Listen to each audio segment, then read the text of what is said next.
I'm Bobbi Pominville, and I'm your arts reporter. Today, I have a person who is a very active person, and actually, he's pretty connected to the FIPS. You'll find that out during the interview.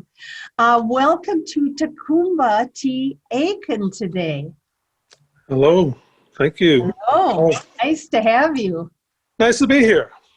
Thank you.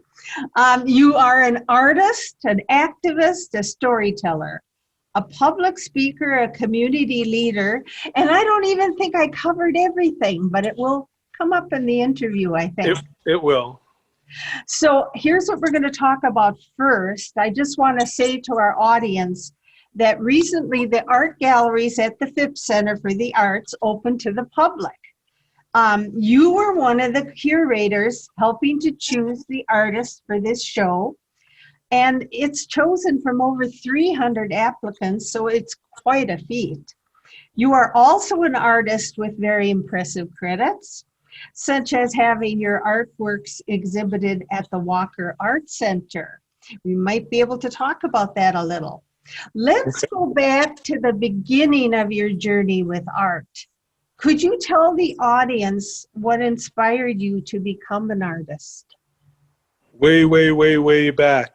Yes. In 1952, I was born, and by 1958, I did my first solo show, because my father wanted me to stop doing art. Because the minute I could pick up a piece of chalk or something, I just started drawing on paper.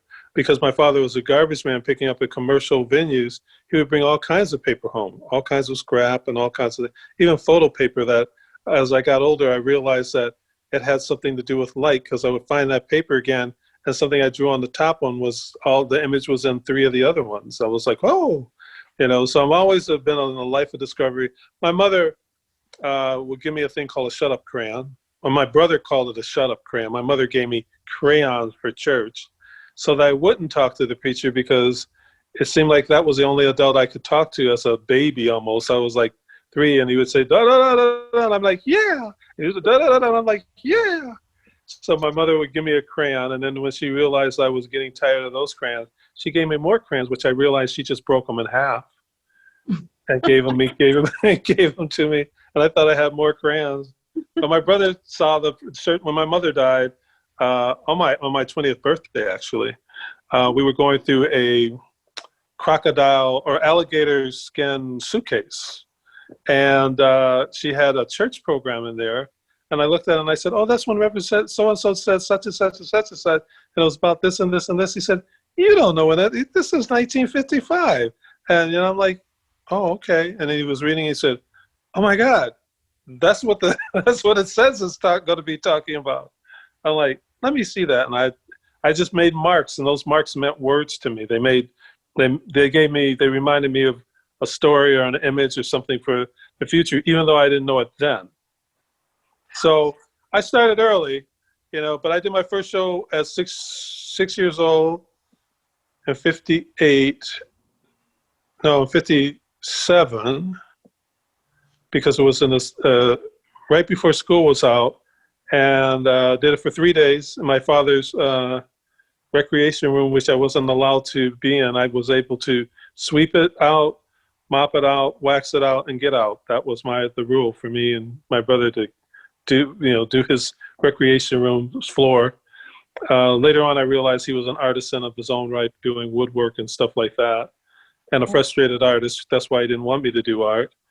And I did a show for 3 days after supper on kind of an undetermined time, but somewhere after 6 or something. You couldn't disturb the family.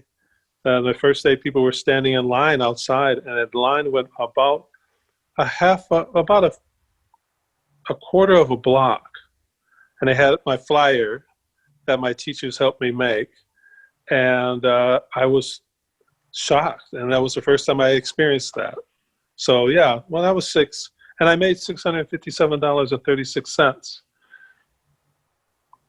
Yeah, because one of my friends' aunt was an artist, and she saw my prices, which was a nickel, a quarter, $1.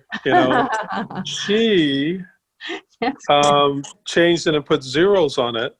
She came early, and my father was really incensed by that. He's like, well, lady, And people were trying to keep her out of the, but she was talking so much and pleading so much that it was disturbing our supper. And the door was open because it was still warm, and so my dad said, let her in, and she came in. She was the shortest, sweetest lady, and when she came up the stairs, you could only see her head up to here. And she told her that, she wanted to see the artwork because her niece was her favorite niece, and if she didn't see it, she would never forgive her. And my dad said, "What? You let a girl?" And my mother gently interrupted. She said, "The mouth of babes." And then he just stopped. And he says, "Okay, go down, don't steal anything." My dad was a pretty conservative kind of guy. So yeah. So then after that, did you keep doing it in school, or did you even have art class? I did it every day, because the deal was that I had to, after this show, because my father was going to throw my art materials away when this show was negotiated between my mother and my father, and kind of me in between, while we were standing by a shiny new garbage can that he took me down with the stuff, and I saw the shiny new garbage can. I was like, wow, this is something special. But until he opened it up and was getting ready to pour my stuff in, and my mother came home without my father picking her up. And so she was like, Ulysses, his name is Ulysses, and which people say Ulysses, but Ulysses with an E. Oh, yeah. And, and then he was like, my dad loved my mother so much. He was, "Yes, Janet." She says, "What are we doing?" He says, "I don't want this boy to starve, so this has to stop now." And she said, "How would he starve?" He says, "Well, he can't make any money." And she says, "Well, how do you know?" My mother was a house cleaner for 2 millionaires families. And so she was like, "I dust paintings that cost more than our house." And my brain would not stop. My dad kind of gave me a sharp look, and I was like, because my brain was like, "You could, a house? The money, you get a painting that is a house?" And she explained to him that she has to be very careful when she dusts it and all. And he said, "Those people are crazy." That's, his opinion. And so I had to do on Sunday, I had to shake his hand and make an agreement of some sort. I didn't know what, but it was like, everything is done. He had counted the money. He thought people were crazy for that. When I opened up the box, I pushed all the paper out because I saw all the coins, and that's what I thought was money. And he just said, "Boy, have you gone crazy? Pick up that money." And I'm like, "What? It's right here." He said, "Pick up the paper." And so I picked up the paper, and it was lots of it. And he was paying more attention to that than my coins. And he told me to stack them, and I took dimes and stacked them like this high. I didn't know. He just wanted to keep me busy, so I was not. Wow. I don't know. But then he says, "Well, do you have something to ask me?" And I thought, "Oh no." "Well, can I ask you after dessert?" He says, "No. You have something you want to ask me?" And all of a sudden, something got in my back spine, and I straightened up and I looked him in the eye and I said, "Can I do my art, sir?" And he looked at me. He says, "Well, no, you can do your art and pay for your own law school." I had to bleep that out. Oh yeah, that's fine. Yeah, we do have kind of a family joke here. Yeah, so I'm sure that everybody can probably fill that out if they knew what letters it started with, but I'm not telling you. And then he put out his hand. And I had to shake his hand. At that time, when a person shook a hand, and they said in that time, maybe backward for now, when a man shakes another man's hand, that's his bond. Oh my. And so when he put out his hand, I started immediately sweating. I'm only like 6 years old, but I knew that's like my dad's hand, shake his hand. It's not the same as holding his hand. And he waited, and I put my hand out there, and his hand just totally covered my hand, but we shook hands, and he says, "Okay." And it took me 20 years to figure out what a law school was, because that's what he said I would have to pay for my law school. Yeah, exactly. You wouldn't know much about that at that point. So nope. But so in a way, then you had a little bit of a struggle in the family. Yeah, because my dad was a frustrated artist, and I'm pretty sure people told him that was a stupid thing to do, and he wasn't allowed to do it, even if he learned how to do it. He had a hard time with that. And he Yeah. had moved from South Carolina to Chicago, but he didn't pursue it because he had two boys and a wife, and Oh, yeah. or I'll take that back. He had a wife and two boys, you Mm-hmm. know, Yeah. and that's what I mean. He did pretty well. The two of them did well, Mm, and then he would have me decorate cakes for people. Um, really. he would get these cakes that were not picked up at the bakery, and they would bring them to him because he had kind of like a food shelf. And then somebody would have a wedding or a birthday, and they would come and say, "I don't have any. Don't have any money to get a cake." And he says, "Oh, I don't know what to say about that, but there'll probably be one here in 2 days. If you write down the name of the person." And then he would let me decorate the cake, and I would put in this cloth and squeeze it, and you know, Oh, and he all would, of that? oh yeah, because he would just That's write out pretty the letters, difficult. or my brother would write out the letters, so I would do them right, because I really, Mm-hmm. and I was older, but I was always kind of scared of that. But after a while, I created all kinds of things. I created a flower, and the woman saw it and said, right on the spot, "Can you do 3 more flowers?" And I'm like, okay. And later on, it was her mother's birthday, and the 4 flowers were the daughters.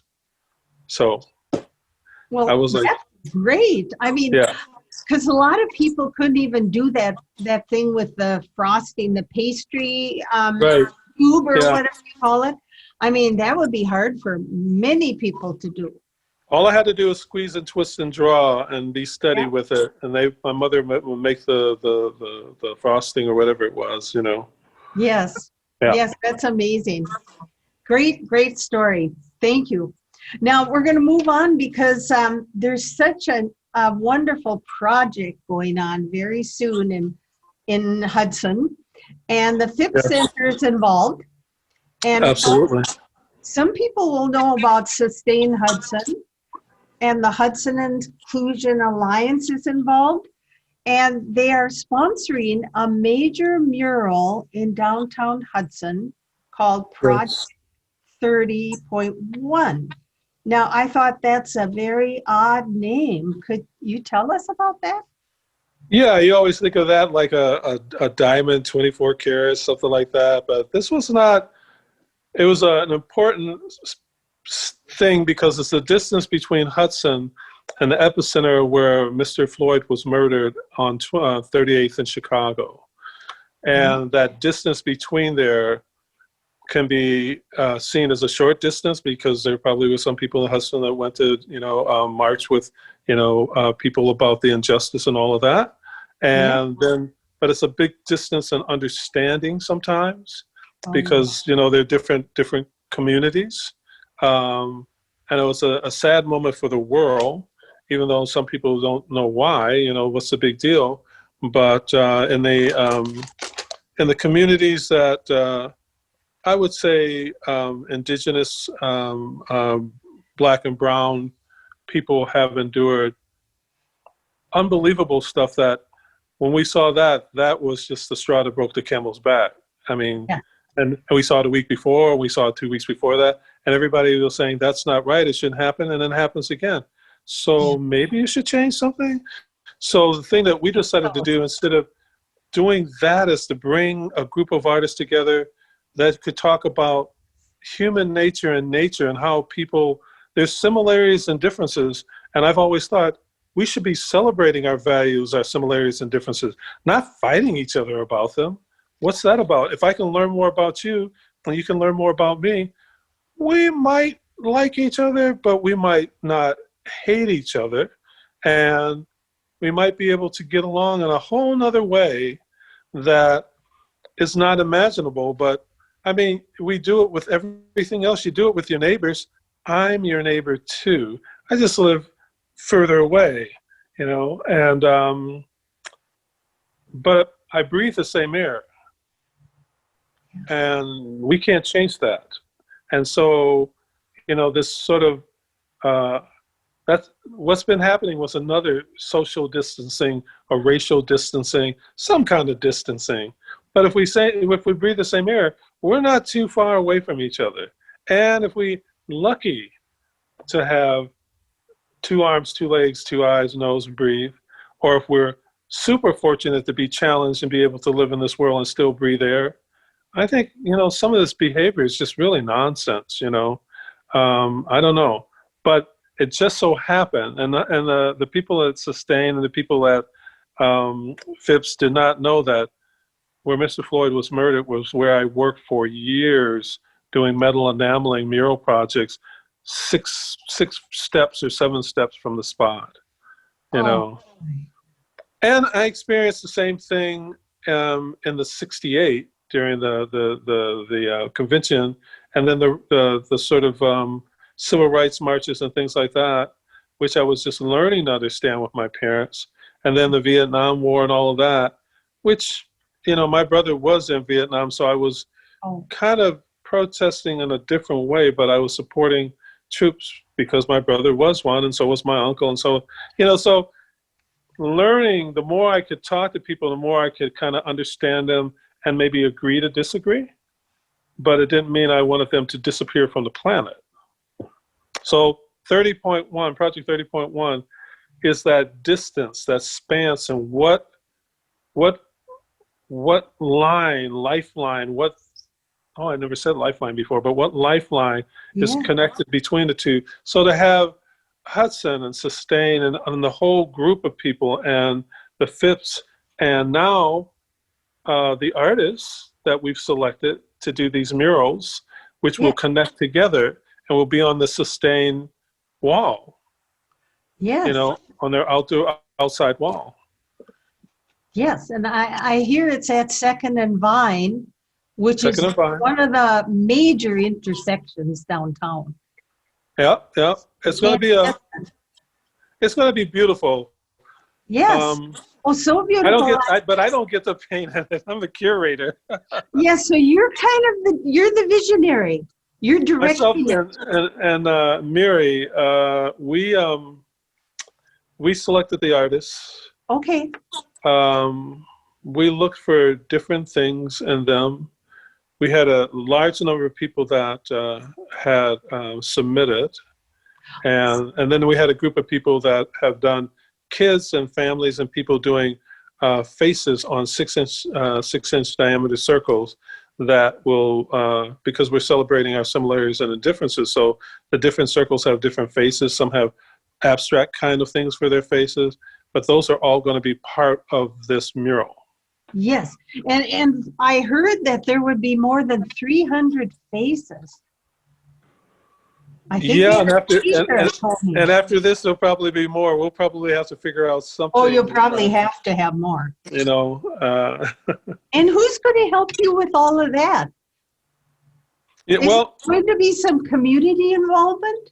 All community, all Hudson. All community, okay. Yeah, and then, I just forgot Liz's name. She's an art teacher there.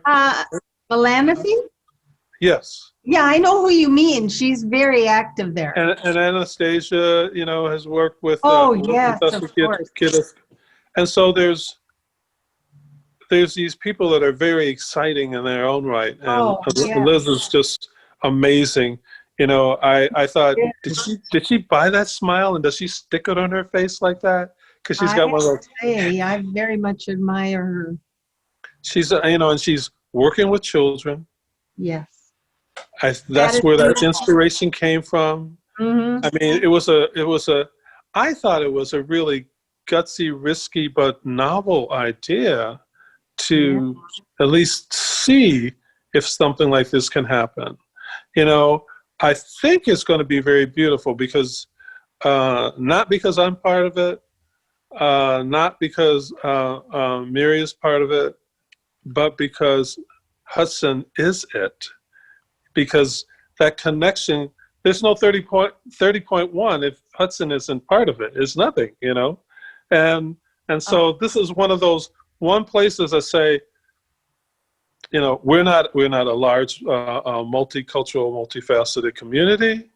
We are not. Primarily white, but that doesn't mean we're not willing to understand, or we're not conscious. And some are woke, as they say, And many of us understand that we need this enlightenment in Hudson, many other places, but we really need it. because I've worked in rural communities all over the state of Minnesota, you know, and some of the colleges in Wisconsin. But people were always saying, "Why are you going there? What are you going there?" I'm like, "Because they're people." No, but why are you going there? Because there's kids. Mm-hmm. Yeah, but you know, I mean, these are African Americans. You're African American. Why aren't you teaching the kids here? Because you can, and I will when I have time. But I want people to see that who I am, if I can, if I represent myself as best I can. I still going to represent myself truthfully. Hopefully, they like that. Some have been, but I want to make sure that if my kids went through that town or someone that looks like me, people would give them the 10 seconds of, "Hi, how are you?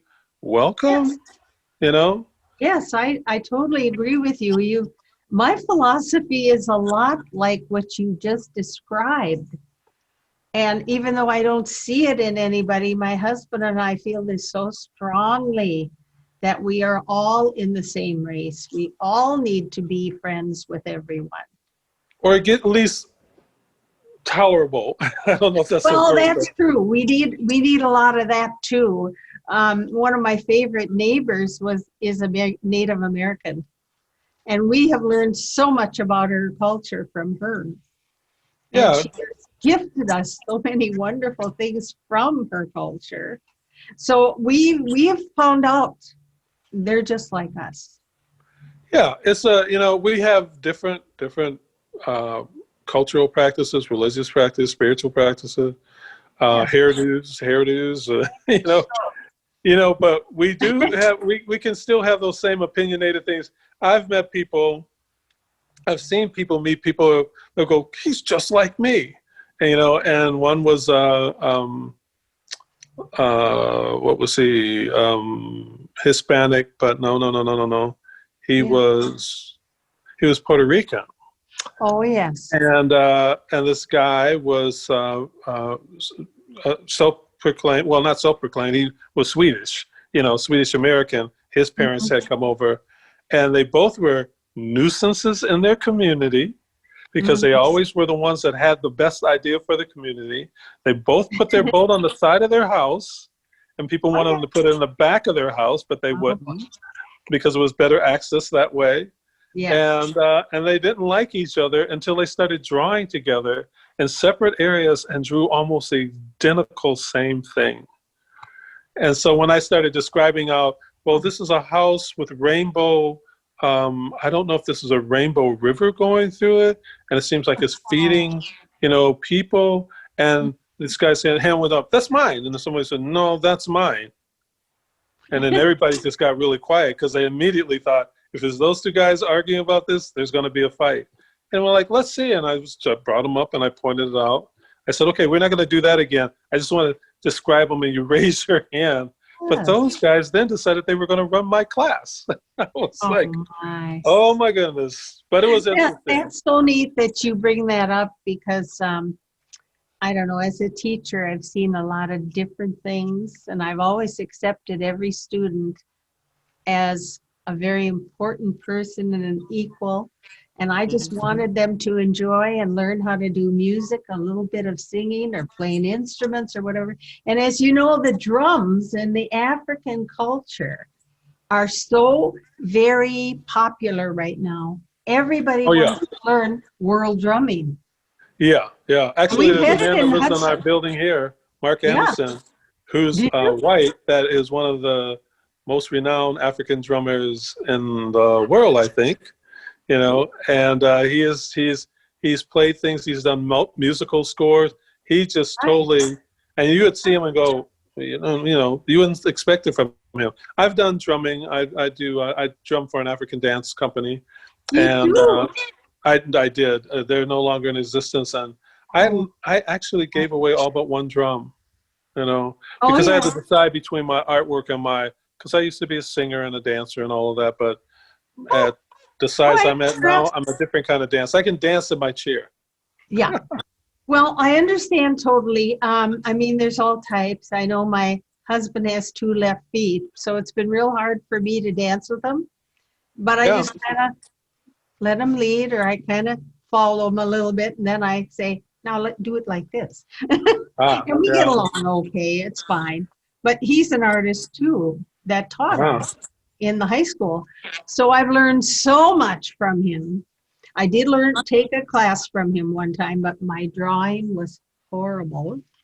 But So you say. no, I really do But interpret. oh, speaking of drawings, the Yes. artists right now are drawing and creating their murals on these 8x4 by Yes. 8 panels. That's what I was And going to ask you. Has it already started? yes, Anastasia sent me some of the sketches that they've been working on, and Oh, okay. about 4 or 5 of them are sharing theirs. The others are just, working on theirs, and then they'll let you see it a little bit more. And we have a very mixed group of male, female, and Native American, and Oh, I think Hispanic, Latino, oh my, that's beautiful. African American, a white from River Falls, a young white woman. And I just call out these cultures just for this moment because most of the times I don't call out any cultures. Well, But of course. I totally understand. we're talking about Hudson Bouillabaisse right now. That's good. We need With we need this sort to of hear- like a cornucopia of talent, amazing talent. And of Well, course, we had to pick excellent. these that sort of suggest, put this here, we'll do this. But we kind of have let them meet each other and create a dialogue between there and Hudson and what they know about Hudson. And some of them, I think, might be working and doing paintings at the Phipps, doing their work Oh, at the yes, Phipps. yes. I'm sure they have classes there, and Yeah. they're all levels. I mean, it's Yeah, well, this is wonderful. studios. They're just using the studios. These people are beyond any level. These people have been doing murals around the country, and murals for different communities in Wisconsin with mapping and Right. fish and messages that some did things about George Floyd when he passed, and other people are doing murals in different parts of like Superior and Duluth and just all over. It's really quite amazing because I thought I knew everybody. And it was really nice to be asked to do this so I could learn about what young people, and some of them, I think the oldest might be maybe 60 and the youngest might be, I don't know, 30 or 24, or I don't know what the youngest are, but it's a nice age group, it's a nice gender group, so yeah. Well, I have heard that it could be all done and ready for viewing by October 23rd, and I'm like, that's not that far away. No, we didn't give them a lot of time, but you know what? When these people realized that they got this, they jumped on it, and I'm impressed with their work. Okay. I'm wonderful. That's great to hear that. So to me, I wanted to spend a lot of time on that because I am so in awe of this project. I really think it's going to be a wonderful thing for Hudson to be having that mural downtown. And I'll be looking at it every time I drive by. And every day almost. Well, you'll see me. I'll have to find too. some new restaurants there. I sold you'll my car find about 6 years ago, but because I live right with the light rail, and I can get to the airport really quickly, and I needed to do some walking. So, but I'll just rent a car and come out to Hudson and see what's going on. And I'm really looking forward to it. All right, we're going to move on. And I'm so happy about this next thing. You are going to be one of the featured artists in December in the galleries at the Phipps. Yes. And a lot of the artists with you are going to be the ones who are involved with the project. Yes, so far it sounds You that way. named some of them already. Yeah. And so, you have the list. My brain is actually. Well, I don't have the whole list because I didn't really write down every name, but of course I knew Liz was involved. But they can go to the Phipps and see that information. They can go to Yes, they the can. FIPS website and see that I information. am going to tell them about that at the end of the interview. Okay. But here's what I want to discuss now. If you could Okay. possibly hold up some of your artwork for me Oh, and tell me a little bit about it. I didn't really give you a heads up, but you showed me a little bit before the show. I showed you some, and I'm going to hold this up. All right, I'm going to explain a little. No, I don't need to explain because you've got it already. Could you just tell us a little bit about each piece? Oh, that's well. First, I'll let you look at it. Is that the best way? I got to look at it because right next to me. I'm going to have to get up and go grab it. Are some things that I've done that I want to also show. But this is a style. I call my style rhythm pattern and a spirit writing, a rhythm pattern. But the style itself, I've decided to name it infinite realism, where it's the drawing of the spirit, drawing of what's happening inside of a person. Actually, before I go get that other stuff, let me put something a little bit more identifiable, but not really a lot. Yeah. Yes. Now it's going to be stubborn and not want to stand up. There. While I grab. Yes, you go ahead. I'm just going to grab a few things up here and show you something I did when I was 15. And some of these are like dance rhythms to you, right? Yeah, I have two styles called rhythm pattern and spirit writing. And rhythm patterns is a repeated beat, sort of like my drum thing. And spirit writing is like jazz or an orchestra where there's this one steady beat and then there's and it's like boom, boom, boom, boom, boom, the two together. So that's how, and people got inspired by all those things by nature, which is another thing that Hudson has a lot of. So, we want people to realize that they live in a place that has inspired many, many people. And this is something I did when I was 15 years old. Oh, that's amazing. And I was told that there were, because I wanted to do, they wanted me to do something on the Roman Empire and stuff. And I said, well, can I, and when I brought that, he says, you're getting an F. I'm like, why? He says, there are no black people in Rome. I'm like, yes, there were. And so now I'm arguing with the teacher. So I lived in a suburb next to Chicago, well, the town, Evanston. So I went to the Chicago library and pulled up some books. And in those paintings were, etchings were black men and women, not necessarily slaves. One of them looked like he was a senator, And then I looked up, and when I was there, I saw pictures of, can you see that? I don't know if... I just lowered it a little.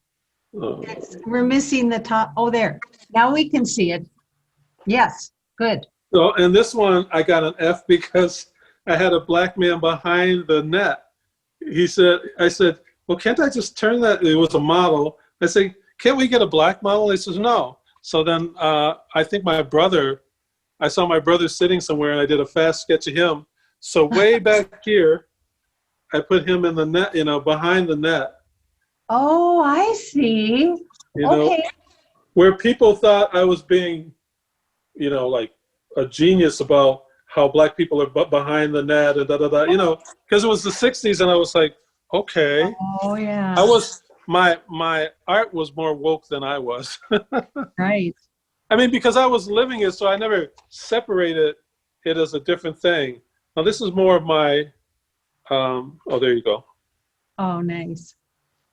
So I've created these symbols that, this one with the hands up represents that kind of feeling that when when I come to town, my grandmother, who was Black Cherokee, she was like, oh, like that, almost like blessing my pathway to her. you know, and I don't remember hugging my grandmother that much, but it was already like I had a 20-foot hug, you know, coming towards her with her hands, like, you know, Right. and so, you know, there's lots of things like the Walker actually owns a series of things. I mean, they own about 12 things, but one of the earlier works that they would own are these things called rhythm patterns. Oh, that's really impressive because it looks like people too. Yeah, And the yeah. There are music people is, intertwined with people, intertwined with people, mhm. intertwined with people. See that? Yes, that's a very, very important pattern for you. And I could see why rhythms, even jazz rhythms, you've gone into that really well. Oh yeah. Well, you know, I mean, I sang it like when 9/11 happened. I did Yeah. this rhythm pattern that looked like this. Oh, oh my. That Yes. was kind of the feeling of it's like, oh my, oh, Yeah. you know, I don't it know. It was. just affects me. It's a different style from what you usually do. Yeah, well, they're all, you know, some of the pieces that you see now, this is underneath them. It starts with rhythm pattern or spirit. It starts with rhythm pattern or spirit writing, usually in black and white, because I'm Right. colorblind. And so it's like doing a blueprint for a building. Oh, And then the drawings and all that you do after that blueprint are your electric, your pipe, you know, all of that stuff. So I create a blueprint kind of a feeling, an outline feeling that helps me to explore, and I explore a lot. I love it because you use every piece of every corner is colored. There's something about your work that includes it's artwork all over. Well, I don't think that it should stop.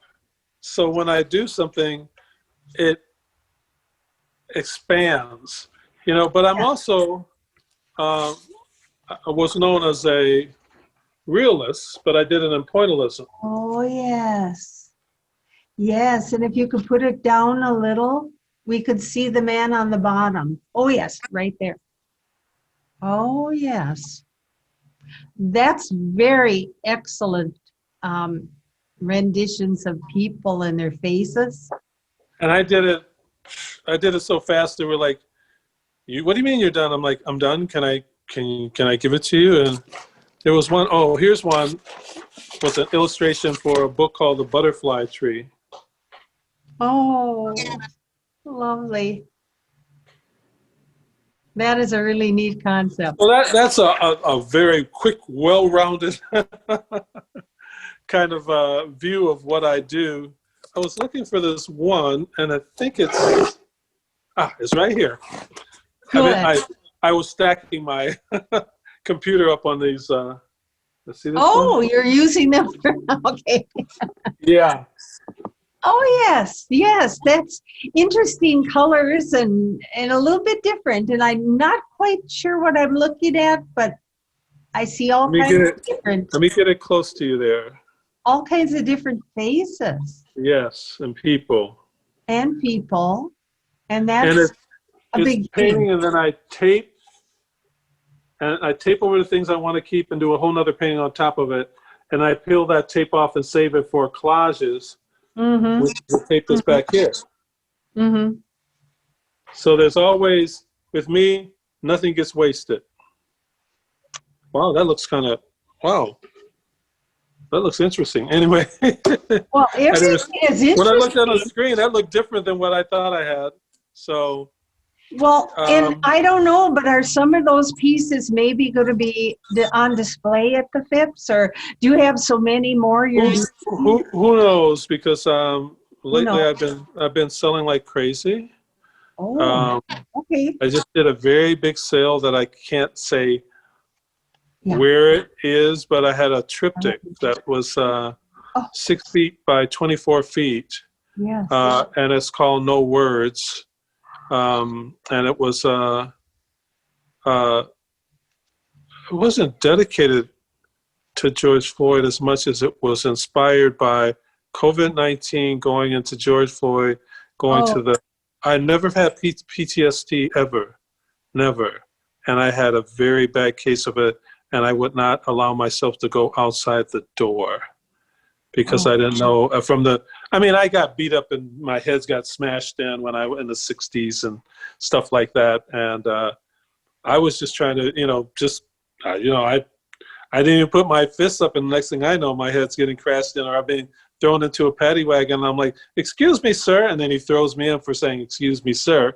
He said, "You smart mouth," and I'm like, "Okay." And then he piled a bunch of people onto me, and I got to plug my phone in before it dies because it said low battery, but I have my charger right here. Yes. Sorry, didn't mean for you to have to record that. But that's okay. And I didn't really even tell you that I was going to ask you to show the artwork, so I do apologize for that.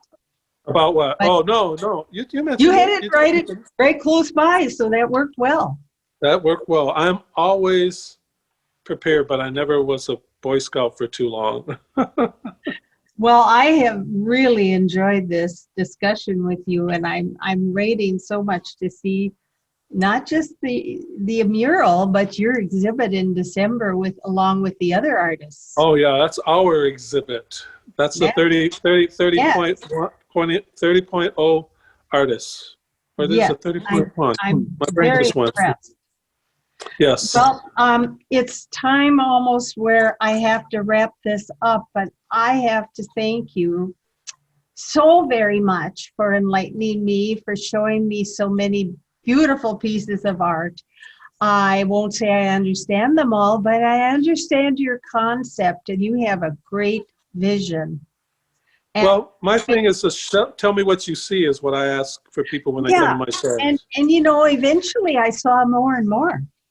Yes. So that really did work for me. It's just like when we drive into Hudson the first time, the next time we'll know that, go down the street and take a left and we can see St. Croix right there, That's right. And walk across the bridge and get on the beach. I mean, I didn't know all of that when I first came, but I learned, and then go up the hill and see some of the beautiful houses up the hills, steep hills, that I don't know how they can do, how they do it in the winter, but they do. That's true. And I like to drive along 3rd Street, which is not too far from where that mural's going to be. Right. And that's where all the Victorian homes are. Right. So that's a beautiful Which I almost bought one, and my wife didn't want to move to Hudson. Yeah, I saw one that I think is a bed and breakfast now or something. Or yes. Was for time. Oh yes, there's 2 on that street. And one is probably not doing it anymore, but the other is. Yeah. Well, anyway, I'm going back to my thank you. I'm so happy I met you. I Likewise. do plan to find your artwork and view it again and again. And thanks so much for bringing your expertise to Hudson. We need you. Well, you have to thank your Hudsonites for that. You have to thank the Phipps for that. You have to sustain. They are the ones that have the insight. They are the ones that take a risk, and I know that when something different comes, people have, a little bit of a trepidation. There's kind of a little like, what's going on? But I can guarantee you that we do bite. I mean, no, we don't bite. And we do buy. We purchase things. But we say hello just like, anybody says hello. And I think these artists, some of which I haven't personally met because of this COVID-19. Oh, right. Yes. But I hope to meet, because they are amazing people, and not delightful like, Shirley Temple, but delightful because they have information and talent like Shirley Temple. No, I don't know. I don't know where Shirley Temple came from in there. You know what? I'm sitting here talking to you for the very first time, and yet I feel like I know you. Yes. And I know you very well. Especially impressive to me is that I can discuss your art and I can learn so much from it. And it's so important to me to be able to do that. And that's the secret to this project. People do not have to know anything about art. They have to know about heart. That's right. And I'm very much into that. So now I just have a little message for the audience listening, and that is all the galleries have art on display, even right now, on several floors and the atrium. But you do know, in order to view the art safely during the pandemic, you must wear a mask and you will be socially distanced, but you still will get to view the art. And I want to remind you that the FIPS has a website, www.thefips.org, and a phone number, 715-386-2305. And I want to thank all of you that are listening today, and I hope you enjoyed the show.